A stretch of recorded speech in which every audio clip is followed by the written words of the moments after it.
Season 3 Chapter 26. Previously on A New Legacy. Final chapter. Yeah it is. I didn't hear you come back. Yeah, I got in a couple of minutes ago, he said, walking over to the bed. He sat on the corner with his back facing Hope. How was it? She questioned ambiguously. Of course he was aware of what his wife was referring to. He ran a hand through his blonde locks. Hard, he whispered. The hardest thing I had to do. He answered, heard the covers rustle and the bed move slightly.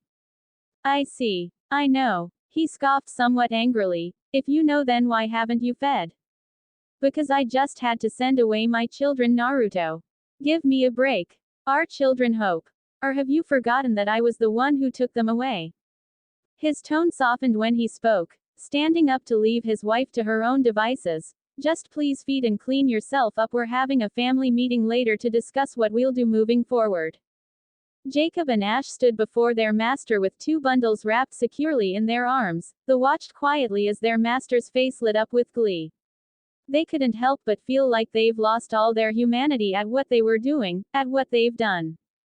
Lord Orochimaru, said Ash, his jaw clenched, his grip reflexively tightening on the small bundle in his arms, when he watched his master stand up from his makeshift throne, moving closer to inspect their work. You've done well, he said with a mad smile. His eyes lit up with excitement. It had been a week, the very last day in fact. He was about to punish them for not completing their job, but now here they stood with his keys to fulfill his goal of immortality. He couldn't help but praise them. After all, they did their job splendidly, even if they were cutting it close. Now hand these two over and you'll want for nothing once we complete our goal, he praised. His eyes narrowed slightly at the tight grip on Ash had on the one child in his arms. Tisk tisk, don't tell me you've now suddenly grown unconscious, he questioned. His face promised excruciating pain depending on the answer of the two vampires before him. Ash glanced at his partner, who held the girl in his arms, nervously.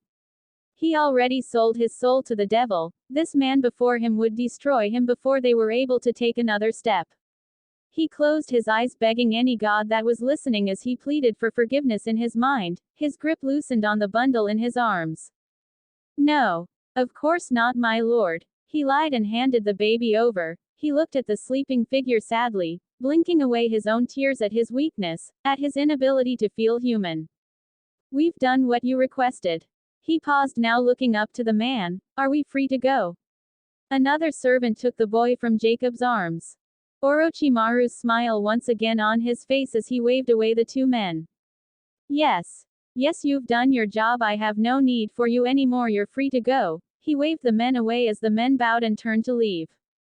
But since you both seemed hesitant on giving me the children in the first place, his neck elongated. Ash could feel the man breath on his neck. He tried to use his vampire speed to get away, but two sharp canines broke his skin easily. I'll leave you with a parting gift of my own, he hissed, licking his lips, tasting the blood with his long tongue.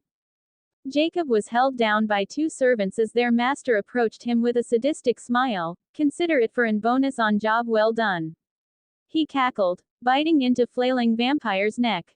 Twin screams rang out loudly. The two vampires held the necks in anguish and pain. A gut-wrenching pain shot through their entire bodies, their limbs becoming heavier with each shot of pain. Their breathing labored as they thumped down to the ground, paralyzed. They watched, eyes wide open, unable to move, as they watched their master bite his finger, smearing blood onto the concrete floor, and flip through signs they're witnessed before. Poof! A loud hiss was heard, followed by a menacing, thunderous voice. Orochimaru, why have you summoned me? I don't see any enemies, hissed Black Snake's reptilian eyes narrowed in anger at his summoner. No enemies, not yet at least. However, I have a gift for you, he said, motioning to the two bodies that laid stock still in the floor, eyes wide open as they stared at the humongous snake, their mouths unable to make a sound as they literally stared at their death. Ha ha ha, a sacrifice. Well done, Orochimaru. I might keep you as my summoner if you keep this up, hissed the snake, wasting no time in opening its large jaws, slithering near to its prey, his eyes now lit with hunger, as he inhaled the two vampires in one swift gulp, bones shattering between his large razor-sharp teeth. The cracking sound filled the silent warehouse. Hope sat quietly in her bedroom, listening to the thinly veiled argument happening between her father and husband. She sighed softly. She missed her children, she missed Eli's quiet chuckles, Ava's loud laugh when Naruto chased them around the compound. Now the entire compound was quiet, too quiet. Baby Nick was staying with the wolves as well, away from any fight. Her family wasn't taking any chances with any member of their family. It was heartwarming to witness their united front in the face of an enemy, putting aside their differences for each other to defend each other to the death. Yeah, it was heartwarming, yet at the same time heartbreaking, as long as she could remember they were constant battles, trying to keep each other safe. First, for centuries her father and his siblings ran trying to escape the wrath of Michael, her crazy vampire-hunting grandfather, then Esther with her plots to kill her own children in an attempt to redeem herself, the vengeful yet ancient spirit, the hollow that split her family up, a hole split into fragmented pieces across various continents to keep her safe. Recently, a whole new type of enemy, one that not only wanted the end of the Mikhailson family but with it the entire supernatural community. Malivore. That was her fault, no matter how many times she thought about it. Her decision to trust Landon, yet he was the key that started everything. Her lover, boyfriend, partner, father of her children and husband came into this world saving all their asses countless times, yet asked nothing in return other than her loyalty and love. She could barely believe such a person existed. After all, growing up with your father being the big bad hybrid, the villain in everyone's story, made you trust less than your average person and live in fear of constant betrayal. But he showed her how to love completely, what it truly meant to love another person unconditionally. He would deny his own happiness time and time again to ensure she proved it when he fought against a demon, saving her and every other supernatural creature nearly at the cost of his own life. She wanted to hate him so badly, but she couldn't find it in herself to. His choices were selfish to her at least, but to everyone else selfless. He chose to leave her behind while he stood against the threat unwaveringly. Over his coma period and their wedding, she thought her life would finally start to settle. She had her entire family back minus Uncle Finn, but like her dad said, he was a stick in the mud. Never cared for immortality, so his absence wasn't missed by her or most of their family other than Aunt Freya, who loved Finn but chose a different path than the rest of the Michelsons. He believed them to be abominations, freaks of nature, with Niklas being the biggest. So yes, it might sound abhorrently cruel to say, but she didn't miss Finn one bit. Back to the present, where they faced yet another threat, she couldn't help but wonder whether this was her family paying penance for the destruction and blood they shed over the millennia that they lived, and if so, when would it all stop? Hope's thoughts were disturbed by a ringing of her cell phone. She turned to pick up a cell phone. She glanced at the ID. The number wasn't one she recognized. Hope Mikhailson speaking. She answered quietly, barely coming out of her introspective mood. "Ah, Miss Mikhailson," said the voice on the other side. It sounded cocky, like he knew her secrets, her family's. She felt an involuntary shiver run up her spine at the hissing she heard in the S in her surname. "Yes," she answered cautiously. "I'll make this quick. Normally I love playing games, but you see, time is of the essence. Tell me, Hope, are you alone? A simple yes will suffice." She calmed her raging heart, as well as her breathing. "Yes," she answered simply. "Good girl. Now you have something I want and I have something you want, so we're going to make a deal." The voice didn't wait for her answer. "Now, before you go on and tell me I don't, I want you to listen carefully." The line went quiet before two twin cries was heard, familiar cries, the sounds of her own children's cries. "Did you hear that? I'm sure you recognize it, being a mother and all," chuckled the person. Hope narrowed her eyes angrily. "If you so much touch a hair on their heads, I promise you I'll tear you limb." That's not the way this works, Miss Mikhailson. I make the rules. I make the threats. I have what you want, so be a good girl and listen carefully before I make sure you never see these beautiful children again. Kekaki, they are precious, aren't they? Looks a lot like their father. An old, let's say, friend of mine from my old home." "Who are you?" she asked between clenched teeth. "Like I said, a old friend of your husband's. Now that I've got your attention." He trailed off. "What do you want?" she asked gruffly. "So testy young mothers, or aren't they?" he teased. "I want you to come to the following address alone. 95 Pillar Road. It's an unmarked gravel road. On your left side there will be a black SUV with unmarked plates awaiting your arrival. However, If the person sees you being followed, your children will never see their mama or papa again. Say yes if you understand. Hope swallowed her anger at her children being threatened. Yes, she whispered loud enough for Orochimaru to hear. Good girl. You have 2 hours TikTok, my dear. Season 3 Chapter 27. Naruto held his bleeding arm looking down at Orochimaru. Half his face was scarred with claw marks. Heaving deep breaths trying to regain control of his raging chakra. His undamaged eye flashed his Rinne Sharingan, the tomo swirling wildly before locking into place. The feeling of victory barely registered as he spoke. His family was put into danger. He barely made it in time to save Hope before all the magic was siphoned from her body. Thinking back to his wife, his heart ached at her limp body in his father-in-law's arms. It's over, Orochimaru. Even having the power of a god, you failed. He said between breaths. Naru. 2. This isn't over. The half-god, half-shinobi tried. Naruto let off a humorless chuckle that turned into a bark of laughter. His one eye looked crazed. He gripped Orochimaru's neck in a tight grip. His face darkened as he stared at the pathetic Sannin that once walked beside his sensei and Lady Tsunade. The very thought was an insult to Jiraiya sensei and Lady Tsunade. Their faces were inches away from each other as ruins lied around them. It's over. Your first mistake was to think I was the same boy in Konoha, your second was to threaten my family, squeezing tighter, and your third was coming to this world. He said, gritting his teeth. Blood poured from his right eye. Kamui. The words were barely above a whisper. Around them time and space swirled. Instead of taking them into a pocket of space, Naruto threw Orochimaru down and stared at the sight that welcomed him. Before them sat 12 thrones, each filled with a higher tier god. His eyes though turned to the 2 women that sat watching him with a hint of concern. He would have smiled at the fact that a god was sharing concern for him. A fox demon, but now wasn't the time. Now was the time for judgment, judgment of his once fellow shinobi.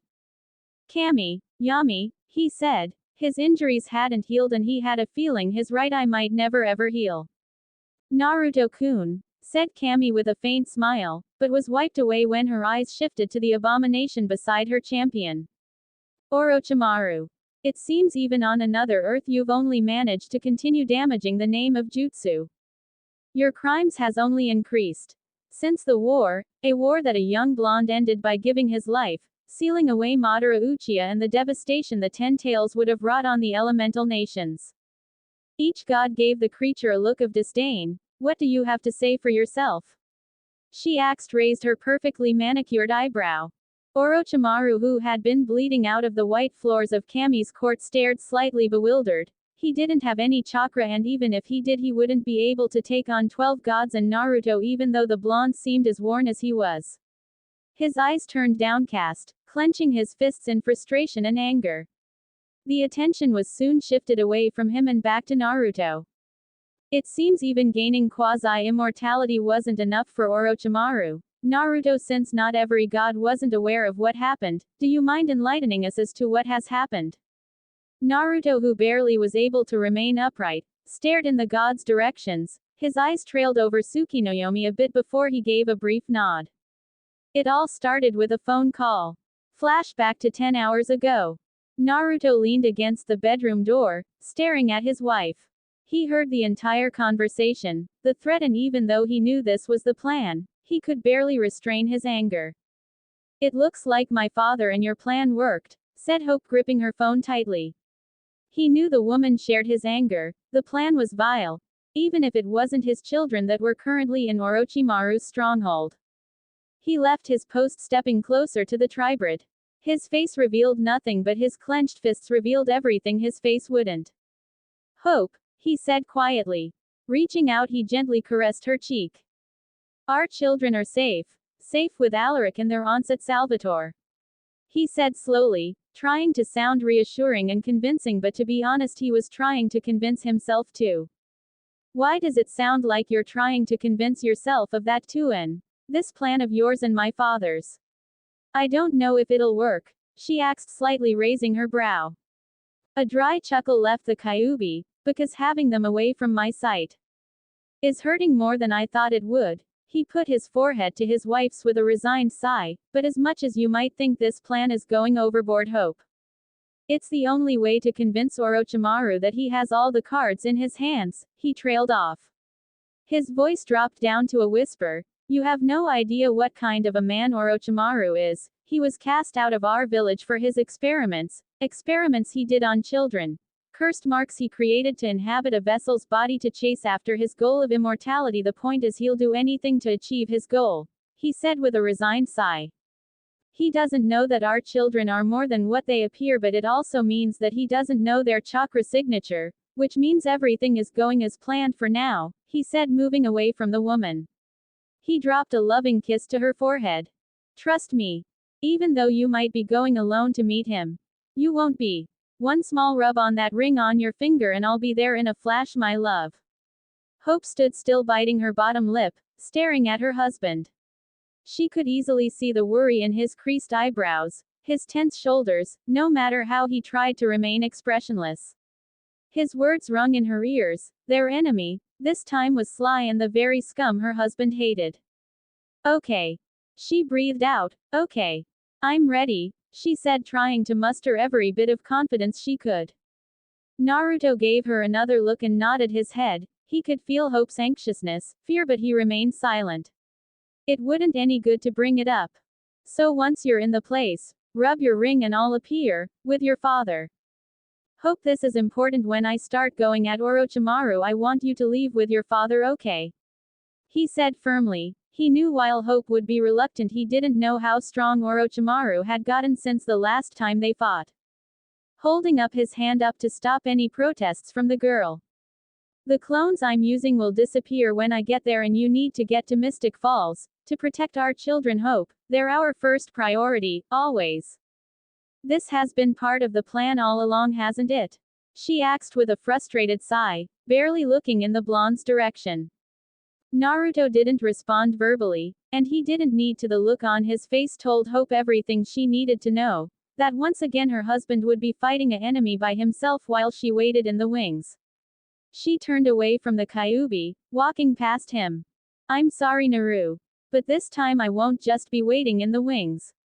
Later, Naruto was in the study with his father-in-law, pacing the floor impatiently, waiting of word from his wife. An hour passed since Hope left the compound, his nerves frayed. Of course, logically he knew his wife was able to defend herself. After all, he'd been training her himself. He didn't go easy at all, not at full strength, but he didn't pull his punches and they were Sannin level at least. Hope. We'll be fine, stop your pacing, Naruto, said Klaus from his spot. Naruto bit back a scoff at the unsure tone in Klaus's voice. He knew as much as he loved Hope, his only rival was his father-in-law. Of course their type of love differed, but the amount of love the hybrid held for his daughter was unbelievable. A man that would burn the world to make sure Hope was safe. He would do the same, then probably destroy himself in the process. I know that, he frustratedly, but this waiting isn't doing my nerves any good either, he said, clenching his fists tightly. Do you believe in Hope?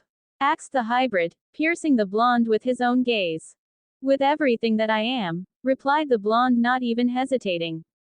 Then we wait, said Klaus simply, finishing his fifth glass of whiskey. Season 3, Chapter 28. At the same time as Naruto was pacing a hole in the study's floors, Hope stood on a dusty gravel road beside her black SUV. Her jaw ticked the longer she waited. Patience was never a Mikhailson strong suit. Her supernatural senses picked up a car coming up a few kilometers away. She gripped her car keys in her hand as she waited.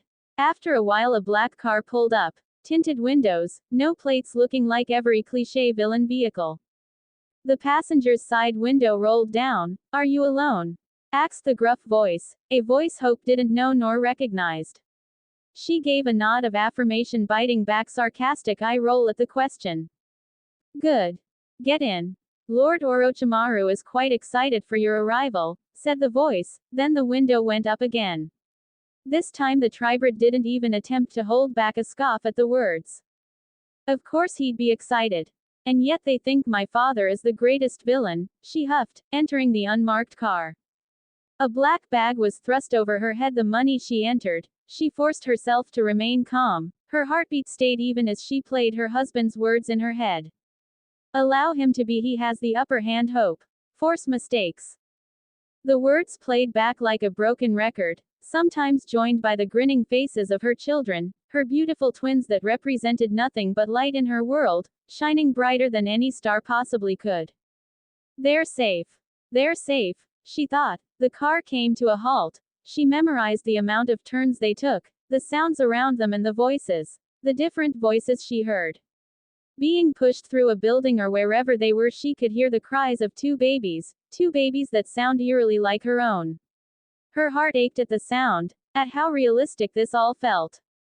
Ah, she's here, said a voice that Hope wished she never heard, her fingers itching to wipe away the smirk that no doubt plastered on Orochimaru's face. She bit the inside of her cheek to keep her emotions at bay. Like her husband taught her, don't let them rule you, you rule them, her mind chided. Take that off. I long to see my new test subject. The black bag was roughly torn off her head with a jerk. Her blue eyes swirled menacingly at the offender. Now. That look isn't necessary, dear Hope, said the snake-like looking man, and some part of Hope wished that the bag remained on. I'm here, she said, playing her part. Now you said you'd let my son and daughter go. A cackle tore through the warehouse. Orochimaru motioned with his hand, and two women scurried to procure what he needed. Hope's breath hitched at the sight of the familiar blankets. You see, the problem is. He trailed off, giving Hope a malicious smirk. I don't think Naruto-kun will be happy if I gave him his children. Without his darling wife, don't you think? Blue eyes darkened. A flash of gold went through them as Hope stared at the man. You lied, she said loudly, pulling away from her captors. One more step and your son will be visiting Yami. Before he could say mama, said Orochimaru, the smile on his face barely changed. The next few moments happened too fast for Hope to even realize what she was doing. Perhaps it was due to the stress of having a premature birth, the excelled growth of her children, the death threats that loomed over the new family's head, or maybe, just maybe, it was her anger as a new mother and newborn rearing its ugly head. Her visage changed, causing a loud growl to rumble through the room. In a few seconds her captors laid dead with their hearts in the tribe's hands. Her voice sounded inhuman, signs of her wolf being more present than ever before. The fact that you think after crossing a Mikhailson will bring you anything but destruction is laughable. The corner of her lips tugged in a smile. The Sannin, though, looked as calm as ever, as if he expected this very thing to happen, and at that moment Hope knew she made a grievous mistake. She played right into Orochimaru's hands. The fact that you think I'm not prepared for a Mikhailson is laughable, my dear, he replied as a silver dagger tipped in white oak ash and wolfsbane sank into Hope's back. The tip burned the tribrid, causing her to let out a piercing scream that echoed into the warehouse. She could feel her wolf fighting, clawing at her skin, trying to get out, but the wolfsbane prevented it. Where? She choked on her own blood. Did you get this? She asked, sinking to her knees. She stared at her hands as the veins slowly turned gray. Now that would be telling, wouldn't it? Teased Orochimaru mockingly. This shouldn't work on me. How? She questioned. Orochimaru chuckled, lifting Hope's chin. Chakra is a wonderful tool, my little tribrid. But soon you, a wonder of nature, will be the very catalyst to my ascension. Hope was in and out of consciousness, but she could feel the magic leave her body. She heard the sky tear violently with the changing weather. Her eyes flashed open, watching Orochimaru literally swallow a eight-armed looking figure. Her arms fought to move, but the knife held her back. All I needed was a tiny inch of strength. She prayed to any god who was listening. Her chance cake while the crazy villain was cackling madly, too distracted to notice her struggling. A little bit more, her mind encouraged. A wave of relief went through the woman, as her finger managed to give her wedding ring a gentle rub. Her eyes were half open, all she saw a flash of red and yellow appear before her. She stared into the swirling Rinnescharagan of her husband and the golden eyes of her father. Naru, she whispered roughly. A soft kiss placed on her forehead, his face looked raw with anger. Take her, Niklas, now.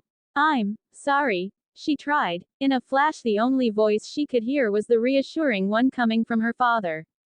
I'm going to get you home, princess. Just hold on, said Klaus, running through the woods, through the winding roads, not stopping for anything. The blonde stood across the abomination. The creature, extra limbs protruded out of the mon's body. Orochimaru, he said angrily.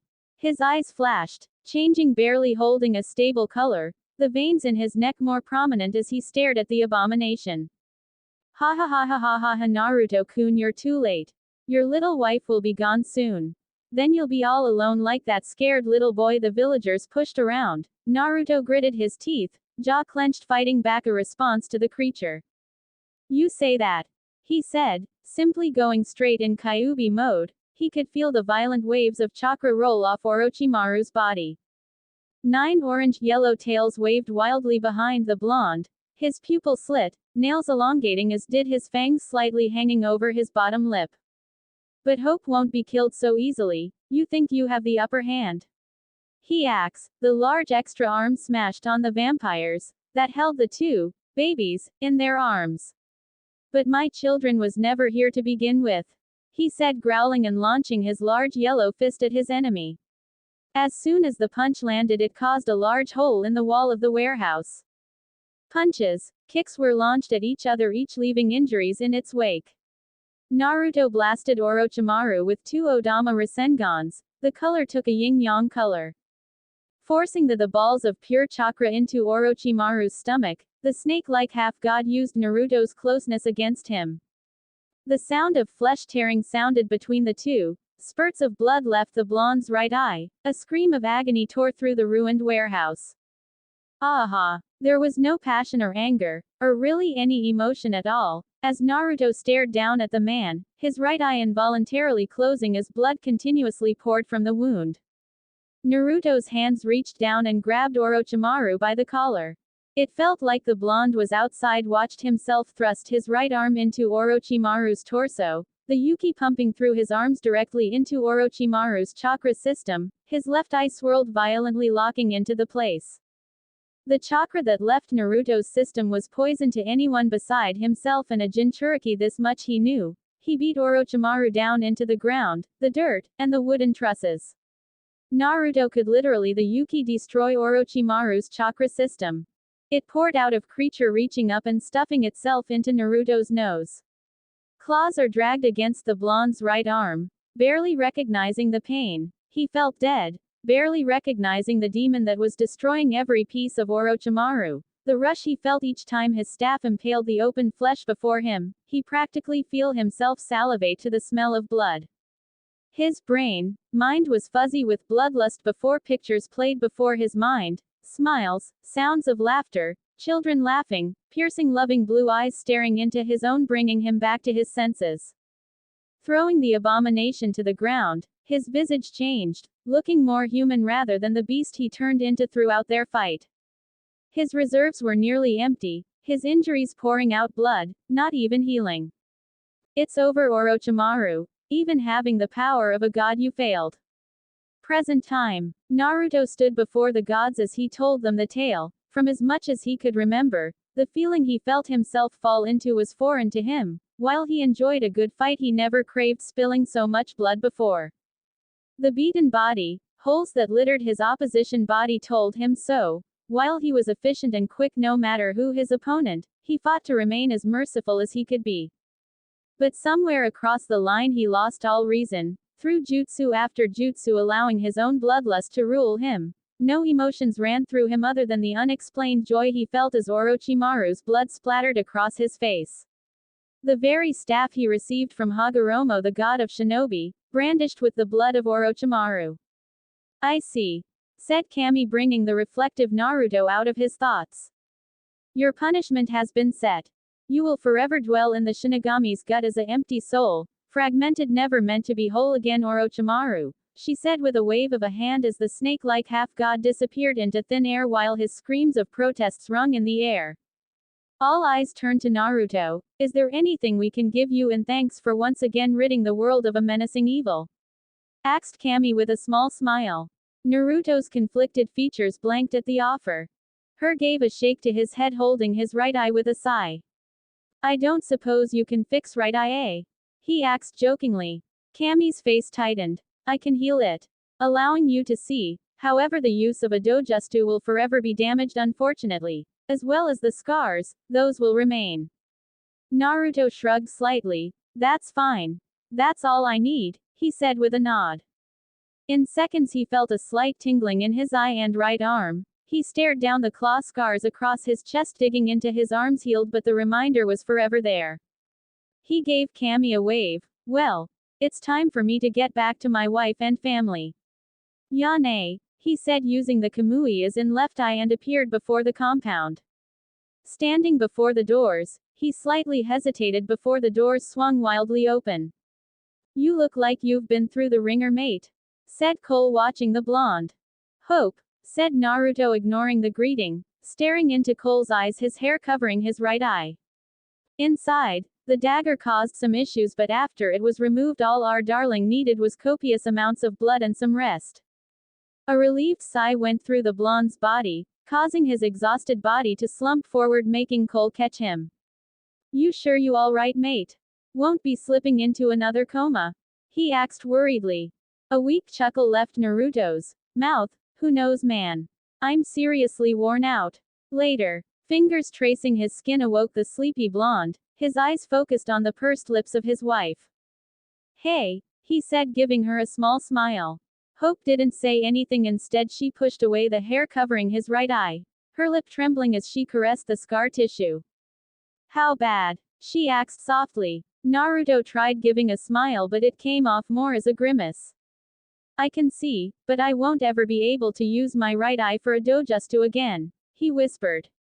I'm sorry. This shouldn't have happened. I should have called you earlier, she whispered, pressing gentle kisses to the blonde's face. Naruto pulled the girl into his arms. It wouldn't have changed the outcome, Hope. The fight was difficult, different, but Asmodeus was more of a challenge. Orochimaru wasn't used to his power, so it made things easier. You look like you've lost a half-tail's worth of chakra, Naru, but you say it was easy. Naruto nodded into Hope's neck. I pumped him full of Yuki, breaking down his chakra system from the inside, but it's over now. Hope's eyes wet at the confirmation, burrowing herself deeper into the strong chest of her husband. Yeah, it's finally over. Season 3 Episode 29. 3 years passed since the fight of Orochimaru and Naruto, drawing that chaotic chapter to a close. The blonde didn't hear from the gods again, solely concentrating on his family and bringing the supernatural community together. Not only in New Orleans but every other city, of course, their existence still remaining largely a secret, with only a few officials actually knowing of their existence. Naruto wished he could say the 3 years was an absolute breeze, but that would be lying. Under his and his father-in-law direction, they created and built a sister school to the Salvatore School. Instead of calling it that, they named it the Michelson's Academy for the Gifted. Gifted being a better word rather than using witch, or warlock or vampire, he thought. But this wasn't the issue. As himself and his wife struggled to find normalcy with rearing 2 children, a surprising third made its way through the ranks. The baby, who was now growing at normal rate, making the newlywed couple largely unprepared since the twins skipped the entire toddler stage. Now little Nicola, like her namesakes Niklas and Cole, had a wicked perchance for creating mischief. It got to a point where Naruto begged Hope to create some magical dampeners to put around the 2-year-old girl, that was unknowingly blasting her father with bolts of electricity each time she let off a giggle in his direction. The sight was amusing for each of the Michelsons to witness, but absolutely terrible for Naruto to endure. Ava and Eli had grown fast and were now steady at the age of 12, physically at least. After a trip to the Dragon Realm, it was confirmed that their bodies were now able to hold the large amounts of chakra they were blessed with. While Nicola didn't show any signs of abnormal growth, these two certainly did. Confusing the hell out of the blonde shinobi. Of course, with the twins reaching the age of 12 both mentally and physically. Hope decided it was time for them to attend school like normal kids their age. Though the very school they built seemed a bit difficult for their children to fit in, Naruto noticed that each wore a heavy burden by carrying the Michelson name, something he brought up to Hope, but she kept saying that after a while they'd settle in. Well, to the blonde it was clear that that particular wish wasn't going to happen anytime soon, especially when he found himself standing in the headmaster's office while his daughter and son swung their legs nervously tugging on their blue blazers. Beside him stood his wife with pursed lips staring at another student who looked all too smug at the downcast looks on his children's faces. Though the smirk on the headmaster's face gave Naruto made him inwardly groan. He knew his children would never do something untoward unless something bad was said or done to them. "Dad," said Hope staring at the smirking Niklas that managed to soothe his expression. "Yes," he answered innocently. Hope rolled her eyes inwardly as the 2-year on her hip reached out for Naruto. Naruto, who took his daughter gladly, smiled a small smile before humming to make her calm down. "Why are we here? And why are my son and daughter in the office?" "She acts." She side-eyed the boy's mother, who gave her a snide look. She didn't even flinch, but she wondered who these people even were. "Well, Hope, it seems like your daughter got into an altercation with Brady here, and when things got physical, Eli stepped in and landed a shiner on the boy's face. Now, as you know, we don't tolerate bullying or any fighting outside the prescribed classes." Ava cut her grandfather off with a scoff, folding her arms, making Naruto groan at the sight of another Lizzie before him. I mean headmaster. It wasn't bullying, and Eli was just protecting me, because clearly someone's mother never taught him to never raise a hand to a lady, she said sassily. Naruto buried his face into Nicholas' neck, smothering his laughter. He made a note to mentally tell Lizzie to stop rubbing off on his eldest daughter. "Well, be that as it may, violence is still a big no, Ava, and your brother seemed to break that rule." Ava slammed her hands on the oak desk before her. "But Eli had a good reason, if you'd just heard." The quiet boy pulled Ava back. "Sister, calm down. The headmaster was right. I shouldn't have used violence," he said, clenching his fist. Ava stared at her brother pleadingly, asking him to tell their parents, but all she received was a shake of a head. Naruto watched the interaction with a careful eye, as did his wife. Ava fell back into her seat with huff. "I wish you didn't have to be so noble all the time," she muttered under her breath, gaining a chuckle from her brother. He put his hand over hers and squeezed. Turning back to his grandfather, his blue eyes piercing Niklas's. "While I agree that I shouldn't have hit Brady," he said, "but I won't apologize for protecting my sister, even if she didn't need it. So I will accept any punishment, headmaster," he said with a resolute nod, and every Mikhailson in the room beamed in pride at the boy. "Me too. So do your worst, Grandpa," she said, side-eyeing her grandfather. Later, the drive to the compound was silent, Nicola sleeping in her car seat as the twins stared aimlessly through the window. Pulling up, Naruto told Hope to take Nicola. Other two hopped out the car, but before they could enter the compound, Naruto put his hand on their shoulders, flashing to the top a mountain. "You both okay?" he asked. Watch the twins regain their equilibrium. After 2 nods, he patted a seat down next to him. The sight was stunning, and sitting her reminded her the days he would sit on the Hokage monument and watch the village and villagers go about the daily life. "So wanna tell your old man what really happened, Eli?" he asked easily. His eyes stayed on the view, but he could feel the anxiousness roll off his son. "No," muttered Eli, turning away, holding back tears. Ava's eyes filled with tears too, and she grabbed her brother's hand. "Did I ever tell you how much people hated me in my old world?" he asked. After a beat of silence, he didn't wait for a reply. Instead, he continued. "Yeah. They really did. They hated me for what I held, what I represented, and for what they lost. Even then, as a child, I didn't understand until I met the very reason the villagers hated me. Humans, supernaturals, are alike in a few ways, but one of the biggest similarity is that they're afraid of things they don't understand," he said softly, his arm wrapped around both his son and daughter's shoulders. "But when they hated me, I loved. I found something worth fighting for, worth dying for, and in the end I gave up my life because of it. But never once did I raise my hand to those who hated me unjustly." Eli wiped his tears away. "But Papa," that boy said, "you're a monster, and Mama too." Naruto gazed sadly in his son's eyes. "Do you think your Mama and me are monsters?" he asked. The boy shook his head in shock. "Of course not. Papa, you and Mama are my heroes." Naruto chuckled, ruffling his son's head. "Then that's all me and your Mama needs, the fact that our beautiful children believes we're their heroes." Because even all the praise in the world doesn't mean as much as your thoughts, and you want to know why. He asked with a beaming smile tugging at his lips. Ava and Eli shook their heads at the question. The only reason why me and your mama care about what you think about us is because you, Ava and Nicola, are our legacies. The end. Thank you for listening, and I know I keep saying the same thing, but if you have any stories, let me know, and this story do not belong to me. Shout out to the creator who made it. Thank you for listening.